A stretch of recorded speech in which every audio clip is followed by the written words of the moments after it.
I spent a long time thinking about, you know, how to talk about this, how to even open this. And if you listen to my other episode that I just uploaded, you know that I didn't want to put this in a usual episode format. It just when I was doing the initial segment, I had it as part of another episode, the previous one, but it didn't feel right. It didn't feel like it was respectful. Have a conversation about this in the usual show structure. You probably understand. There's ad reads and stuff, and I I didn't feel comfortable with it, and so I wanted to take the time just to do a short separate video and talk about the tragic passing of both Johnny and Matthew Gaudreau. The world, the hockey world at large, and even outside viewers have poured in plenty of condolences and sentiments. Um, and I think it's been beautiful seeing everyone talk about their fondest memories of Johnny Hockey and what light he brought to the lives of so many people that he met, that he was around, and to all the people who were blessed to watch him play. I was fortunate. Over the years, I've gotten to see him do stuff for the Calgary Flames, for of course the Columbus Blue Jackets, and I think everything that I have ever heard about Gaudreau, um, he was a much better human being than he was a hockey player, and he was a pretty darn stellar hockey player. Everything that I've ever heard about Johnny Hockey was that he um, was kind and had a warmth and spirit that you don't see often these days. And his passing, I think it feels surreal. It feels like I've personally had a hard time grappling with it. It's one of those things where you every year you watch somebody and you just expect to see them every time, and then you suddenly realize that you're not going to anymore. And the specific circumstances of Johnny and Matthew's passing at the hands of a drunk driver, I think hit hard for me. I've had friends who have lost their lives in similar circumstances, um, and if you've ever driven under the influence, I implore you, please don't ever do it again. You may not have hurt anyone previously, you may not have hurt yourself, but the one time that you think you're safe to do it, you may change the lives of yourself and everyone around you with a decision that you made that you didn't have to. And I think that's one of the hardest things to sort of wrap my head around. Is these days I've seen a lot of people brag about their ability to drive drunk, and I just couldn't imagine ever jeopardizing the lives of others with such a reckless choice. And I implore you that if you have done that, please, don't do it again. Just stay away from it. You could take somebody's life and not even realize it. Um, and it's just to see, the pain that it has caused the Gaudreau family, all the people who knew him, everyone connected to this particular group. It's it's been difficult.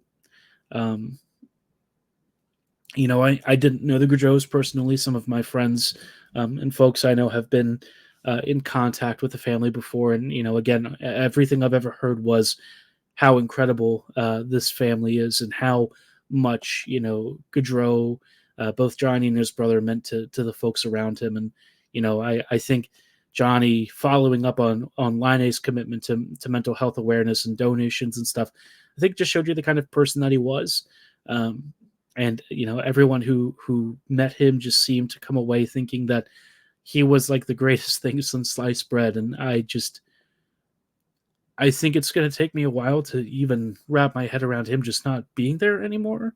Um, it's just one of those things that I don't really know if I'll ever quite feel normal. It's kind of like looking at a puzzle and You look at what's on the box, and then you look at what you built, and there's just something that's missing, and it's never going to feel whole. And I think that's kind of how I feel about Johnny being gone. I'm not even a Blue Jackets or a Flames fan, but for me, hockey just isn't the same without him. Um, everyone called him Johnny Hockey, and it kind of felt like he really did sort of exemplify, so many good parts of the sport in a time where there's just not a lot of that. I think that there's been some really bad stuff in the culture of hockey, but he was always such a ray of light. And so I just, I wish that he was still here. Um, and so all I can say is, I express my deepest condolences to the Gaudreau family. I encourage you, if you have struggled with driving under the influence, to please seek help. It is absolutely not too late to change that and to stop that. And don't feel ashamed for needing help with that. It can be a poison that enters your mind and makes you make decisions that rational people don't, because you're not in full control. And so I just implore you to really change that. We used to have an ad read on the show, and I never thought I'd be thinking about it again, especially in this context. But I you get the idea. All I would also just say is, for all of you out there listening, treasure those moments, and don't ever take for granted that somebody or something is going to be there tomorrow, because it's not promised. And every moment that you can spend making those memories, those connections, take advantage of it, because again, it's not promised. And I don't want to be, super depressing or dispiriting here, but I think that, the past, 48 hours have really put into stark context for not only the hockey community, but the maybe the larger sports community at large. I even saw the story on CNN. Um, it just serves as a reminder of how precious and fragile life is, and how important it is to make the most of the time that you have with the people that you care about. And so, um, again, I thank you for listening to this. I didn't want to put this in the usual episode format. I think I had trouble figuring out what to even say. I've recorded probably this particular segment a few times. Didn't make it through the first couple. I will admit that. Um, but wherever Johnny is, he's still with us, I guess. In a way, the lives that he touched and the joy that he brought will never go away. They will always be carried on, in all the hearts and the memories of those that he came into contact with, and everyone that he got the honor and joy of watching him play. And wherever he is now, I hope that he gets to enjoy this season, and that he continues to bring light in so many lives, with the memories that he brought everyone.